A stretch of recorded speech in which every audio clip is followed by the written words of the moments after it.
قالت خرج أبو زرع والأوطاب تمخض. ஒரு நாள் Abu sir வெளியில் போனார். அந்த போன நேரம் ஒல் அவுத்தாபு தும்ஹது, ஒட்டகங்கள் பால் கறக்கப்படுகின்ற நேரம். பால் கறக்கிறதுக்கு நேரம் இருக்கும். அந்த நேரத்துக்குள்ளே தான் என்ன செய்வாங்க, பாலை கறப்பாங்க. கண்டதில் நேரமெல்லாம் பால் கறக்க மாட்டாங்க. கூடுதலாக அது பால் தருகின்ற ஒரு நேரம்.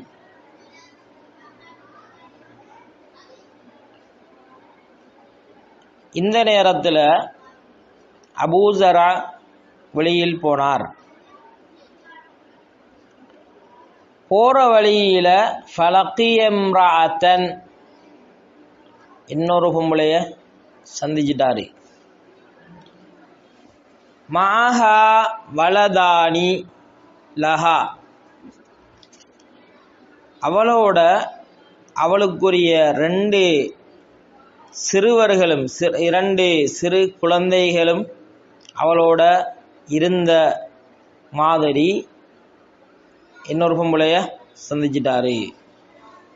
அந்த பிள்ளைகள் எப்படி, கல் ஃபஹ்தைனி, சிறுத்தை குட்டிகளை போன்ற ரெண்டு அழகான பிள்ளைகளோடு இன்னொரு பெண்ணை அவர் சந்தித்து விட்டார். அந்த பிள்ளைகள் ரெண்டும் யல்அபானி மின் தஹ்தி ஹஸ்ரிஹா பிரும்மானதைனி, தன்னுடைய மடியில் இரண்டு மாதுளைகளை வைத்துக்கொண்டு விளையாடுகின்ற சிறுத்தை குட்டிகளை போன்று அழகான ரெண்டு பிள்ளைகளோடு இருந்த ஒரு தாயை சந்தித்தார். ஏற்கனவே திருமணமாகி அந்த திருமணம் பிரிந்து இப்போ கணவன் இல்லாத ஒரு நிலையில் ரெண்டு பிள்ளைகளோடு மட்டும் ஒரு பெண் வாழ்கிறாள். அந்த பிள்ளைகளை பார்த்தா பார்க்கறதுக்கு அவ்வளவு அழகான இரட்டை பிள்ளைகள். ஃபஹ்தைனி, ரெண்டுமே சிறுத்தை குட்டிகளை போல அழகாக இருந்தன.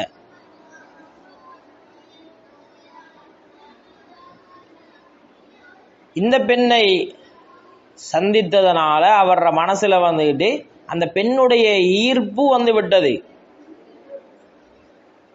இதனால ஃபதல்லகனி வனகஹா, என்னை தலாக் சொல்லிவிட்டு அவளை முடித்து கொண்டார். மேல் சொல்லப்பட்ட சகலவிதமான சிறப்புகளையும் அபூ ஸர் கொண்டிருக்கிறார். அந்த எல்லா வகையான சிறப்புகளாலையும் இந்த உம்மு ஸர் கவரப்பட்டு அவரோட இன்பமாக சந்தோஷமாக வாழ்ந்த கட்டத்தில் இன்னொரு பெண்ணுக்காக வேண்டி இந்த உம்மு ஸரை என்ன செய்து விட்டார், தலாக் சொல்லிவிட்டார். ஆனாலும் அவருடைய ஞாபகங்கள் எதுவும் உம்மு ஸருடைய மனதை விட்டு போகவில்லை. இவ்வளவு பெண்களும் கூடி நின்று பேசுகிற நேரத்தில் எல்லாருமே எப்படியெல்லாம் ஏசி பேசி தன்னுடைய கணவனை மானங்குறைஞ்சி வங்கப்படுத்தி இருக்கிறாங்க. இந்த நேரத்தில் கூட தலாக் சொன்ன கணவரை பற்றி எப்படியெல்லாம் அவ வர்ணிச்சிருக்கிறார். இதுதான் ஒரு பெண்ணுடைய மனதில் ஒரு ஆண் ஆழமான அழிக்க முடியாத இடத்தை பெறுகின்ற ஒரு கட்டம். இந்த பொம்பளை சொல்றா, இதுக்கு பின்னாலையும் ஃபனகஹ்து பஅதா, அபூ ஸருக்கு பின்னால உம்மு ஸர் சொல்கிறா, நான் ஒரு திருமணம் முடித்து கொண்டேன். ரஜுலன் சரியா, அவர் ஒரு ஷரீஃப், கௌரவமான சிறந்த ஒரு மனிதர். அவருடைய சகல விடயங்களையும் அவருடைய வாழ்க்கை முறைகளையும் பின்வருமாறு சொல்கிறார். ரஜுலன் சரியன் ரகிப ஷரியன் அஹத ஹத்தியன் வஅராஹ அலைய நஅமன் சரியன் வஅதானி மின் குல்லி ராயிஹத்தின் ஜௌஜன் وقال كلي ثم زرع وميري أهلك فلو جمعت كل شيء أعطاني ما بلغ أصغر آنية أبي زرع. அவரே மோசமான ஆள் கிடையாது. ரஜுலுன் ஷரீஃப். ரஜுலன் சரியன் என்றால் ரஜுலன் ஷரீஃபன். ரகிப ஷரியன், அடிக்கடி குதிரையில் ஏறி செல்கின்ற ஒரு மனிதர். ஷரி என்பது ஃபரசுன் ஆலீம். குதிரைகளில் பலவிதமான குதிரைகள் இருக்குது. கோவேறு கழுதைகள் மாதிரி இருக்கும் பார்க்கறதுக்கு. இது கழுதையா குதிரையான்னு மதிச்சுக்கலாமல் இருக்கும். அப்படியான குதிரைகள் இருக்கும். சின்ன குதிரை சாதாரணமானது. இதில் பெரிய கம்பீரமான, பார்க்கறதுக்கே பயங்கரமான தோற்றத்தோடு இருக்கக்கூடிய பெரிய போர்க்குதிரைகள் தான் ஷரி என்ற வாசகத்தால் அழைக்கப்படும். அப்படி கம்பீரமான பெரிய குதிரையில் ஏறி நின்று வீறு நடை போடுகின்ற ஒரு ஷரீஃபான மனிதர் அவர்.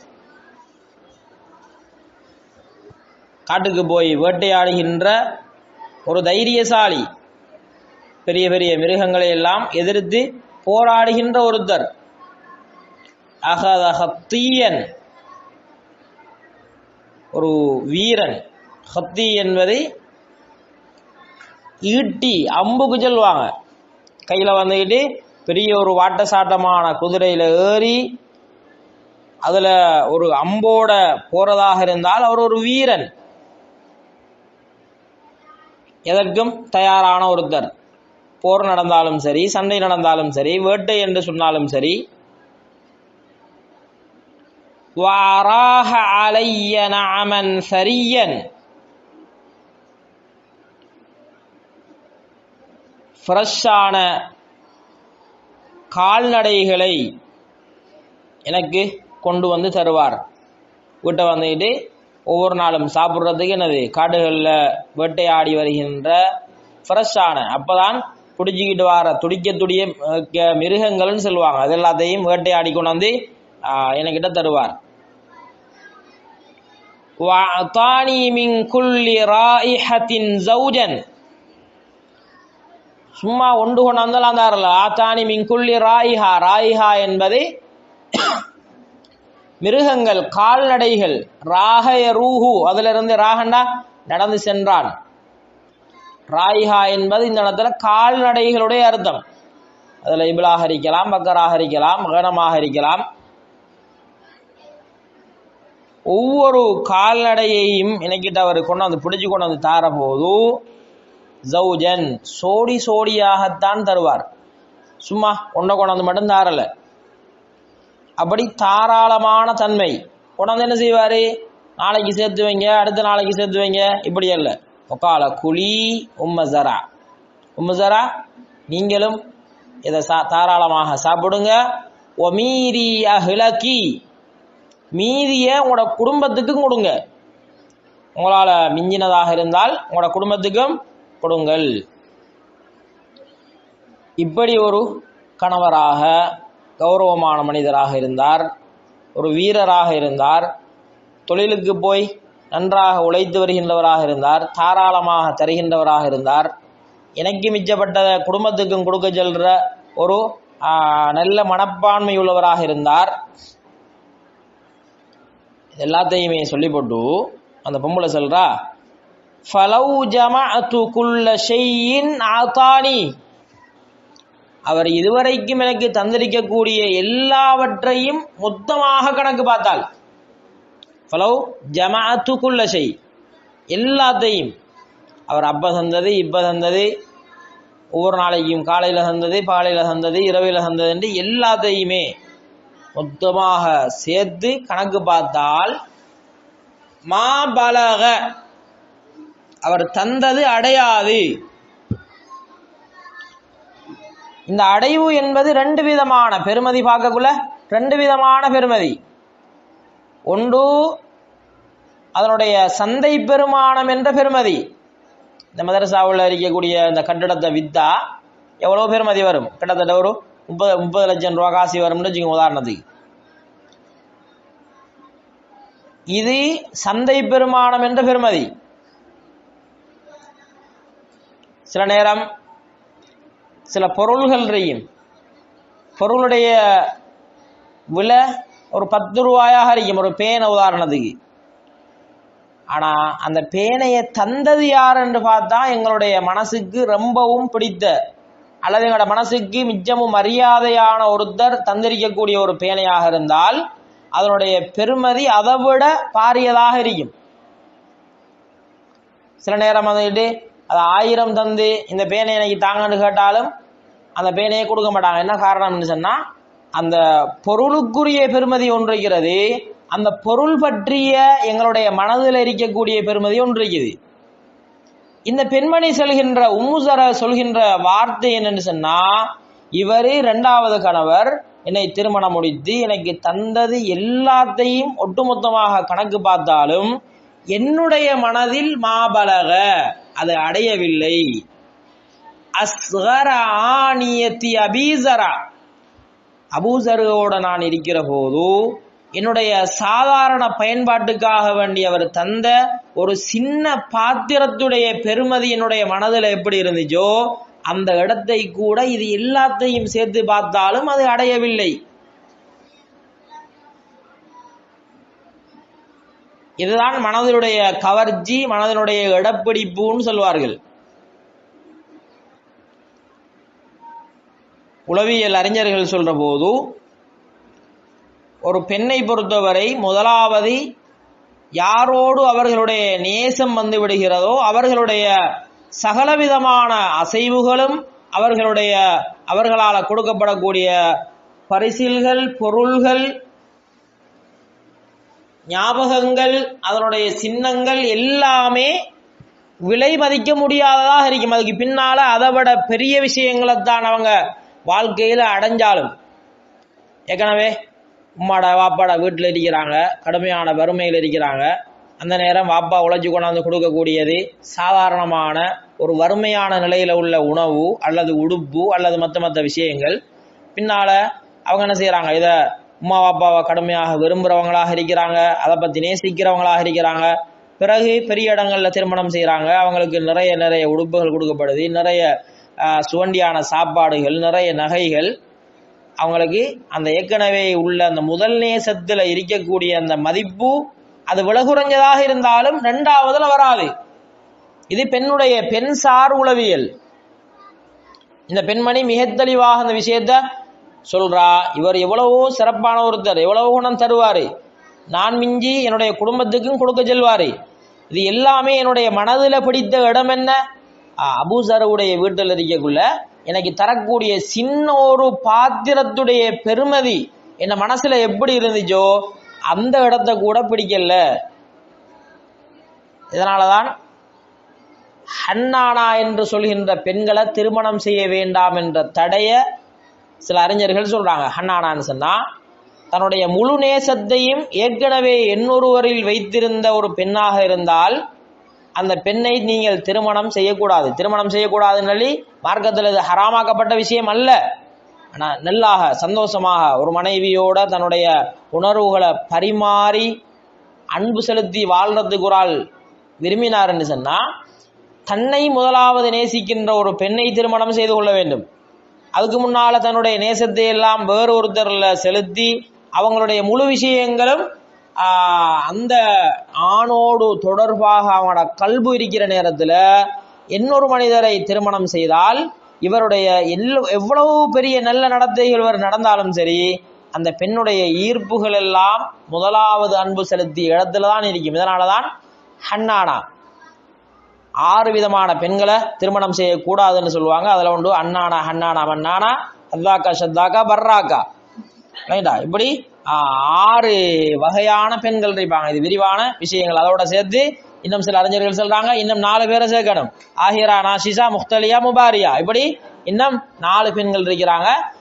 இவங்களை திருமணம் செய்வதால வாழ்க்கையில சந்தோஷம் அடைய முடியாது. எனவேதான் இந்த பெண்ணுடைய முடிவும் இதுதான். காலத் ஆயிஷத்து. இந்த கதையை ஆயிஷா ரலியல்லாஹு அன்ஹா அவர்கள் ரசூலுல்லாஹி ஸல்லல்லாஹு அலைஹி வஸல்லம் அவர்களிடம் சொல்கிறார்கள். சொன்னபோது இவ்வளவு அன்பாக உலகத்தில் வாழ்ந்த இந்த கணவன் மனைவி இந்த ரெண்டு பேரும் பிரிஞ்சிட்டாங்க அப்படின்னு சொல்றது ஆயிஷா ரலியல்லாஹு மனசுல பெரிய ஒரு ஃபீலிங்காக இருந்துச்சு, பெரிய ஒரு கவலையாக இருந்துச்சு. என்ன காரணம்னு கேட்டா, ரசூல் ஸல்லல்லாஹு அலைஹி வஸல்லம் எங்களோடையும் இவ்வளவு அன்பாக இருக்கிறாங்க, இவங்களும் என்ன விட்டு பிரிஞ்சிடுவாங்களோ அப்படின்ற மாதிரியான மனித இயல்பான மன உணர்ச்சி வந்திருக்கலாம். எனவேதான் இந்த நேரத்தில் இவங்களுடைய இந்த மன உணர்வை முக அடையாளங்களை அறிந்து கொண்ட ரசூலுல்லாஹி ஸல்லல்லாஹு அலைஹி வஸல்லம் அவர்கள் ஃபகாலலி ரசூலுல்லாஹ் ஸல்லல்லாஹு அலைஹி வஸல்லம் நபி அவங்க ஹதரத் ஆயிஷா அவங்களுக்கு ஆறுதல் படுத்துறதுக்காக மனைவியுடைய முக அடையாளங்களை வச்சு அவங்களோட உணர்வுகளை புரிஞ்சு கொள்ளணும். ரசூல் ஸல்லல்லாஹு அலைஹி வஸல்லம் அவர்கள் இந்த இடத்துல புரிஞ்சு கொள்றாங்க. அதே மாதிரி தான் மனைவி கணவனுடைய மன உணர்வுகளை அவங்களோட அடையாளங்களை வச்சு முக மாற்றங்களை வச்சு அவங்களுடைய செயற்பாடுகளை வச்சு புரிஞ்சு கொண்டு உடனடியாக அதற்குரிய தீர்வுகளுக்கு அவங்க வந்துடணும். எனவேதான் ஆயிஷா ரலியல்லாஹு அவங்க இந்த சம்பவத்தால மனசு பாதிக்கப்பட்டுட்டாங்கன்ற விஷயம் அவங்களுக்கு தெரிஞ்ச உடனே ஃபகால அலி ரசூலுல்லாஹ் ஸல்லல்லாஹு அலைஹி வஸல்லம் மன ஆறுதலை படுத்துறதுக்கு ரசூலுல்லாஹ் உடனடியாக சொன்னாங்க, குன்து லகி கபி ஸர்இன் லி உம்மி ஸரா. ஆயிஷா, நான் உங்களோட நடந்து கொள்கிற முறை எப்படியான முறை? அபூ ஸரா உம்மு ஸருவோட எப்படி நடந்துகிட்டாரோ இதே மாதிரி தான் மற்ற விஷயங்கள் எல்லாத்திலையும் நான் நடந்து கொள்கிறேன். இந்த ஹதீஸ்ல இதோட முடியுது. வேறு சில ஹதீஸ்கள் வர போது ரசூல் ஸல்லல்லாஹு அலைஹி வஸல்லம் சொல்றாங்க, என்றாலும் அபூ ஸரா உம்மு ஸருவை ஒரு கட்டத்தில் தலாக் சொல்லி பிரிந்து விட்டார், ஆனால் நான் உங்களை எப்படி பிரிய மாட்டேன் என்று ஆயிஷா ரலியல்லாஹு அன்ஹா அவர்களுக்கு ரசூல் ஸல்லல்லாஹு அலைஹி வஸல்லம் அவர்கள் ஆறுதல் சொல்கிறார்கள். எனவேதான் அபூ ஸர் உம்மு ஸருடைய இந்த அன்பையும் அவர்களுடைய இந்த பிரிய முடியாத உணர்வுகளையும் ரசூல் ஸல்லல்லாஹு அலைஹி வஸல்லம் அவர்கள் ஆயிஷா ரலியல்லாஹு வைத்திருந்த இந்த பாசத்தையும் ஒப்பீடு செய்கின்ற அறிஞர்கள் சொல்றாங்க, அவர்களை விட ஆயிஷா ரலியல்லாஹு அன்ஹா அவர்களோடு ரசூல் ஸல்லல்லாஹு அலைஹி வஸல்லம் அவர்கள் வைத்திருந்த அந்த பாசம் மிகுதியானது. எந்த அடிப்படையில் ரசூலுல்லாஹ் சொல்றாங்க இந்த இடத்துல ஒப்பீட்டளவில் நான் நீங்க எப்படியெல்லாம் அபூ ஸரை பத்தி சொன்னாங்களா அந்த பொம்பளை, அதே மாதிரி தான் என்னை பத்தியும் இதை விட மேலாகத்தான் நீங்க சொல்வீங்க. எதுக்காண்டி தான் சொன்னாங்க, குன்து லகி கபி ஸரா லி உம்மி ஸரா, அதே மாதிரி தான் இருக்கிறேன்.